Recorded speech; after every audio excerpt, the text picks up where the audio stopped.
విశేషమైన అనురక్తి ఉన్న వాళ్ళు కొండ మీదకి వచ్చారనుకోండి, ఆ రోజు మురిసిపోతాట. రే ఒక్కడు వచ్చాడరా, వాడు వచ్చాడమ్మా అని వెళ్ళి ఆ తల్లికి బకుళమాతకి చెప్పుకుని, పద్మావతి వచ్చాడే బిడ్డడు, వాడొచ్చాడే అని అలా రా రా రా రా అని మురిసిపోయేవాడిని చూస్తూ ఆనందపడిపోతాట.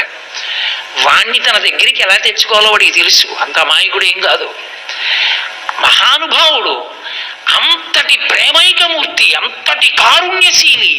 ధర్మమునందు నిలబడితే ఎప్పుడో అన్ని తప్పులు చేసిన వాడు ఎక్కడో వైద్యశాలలో పడిపోయి ఉండిపోయి గోవిందా అని లోపల గొణిగితే, ఇంతోటి పరమేశ్వరుడు ఈ ప్రపంచాన్నంతటినీ సృజించిన వాడికి వీడి తల మీద బొచ్చో లెక్క, వీడి ఇస్తానంటే ఆ కష్టం తీర్చడానికి, వీడి తల మీద వెంట్రుకల కోసం తీర్చలేదు, వాడు పిలిస్తే పలకపోతే ఏడుస్తాడు, నేనున్నానని ఉపయోగం ఏమిటని తీర్చాడు.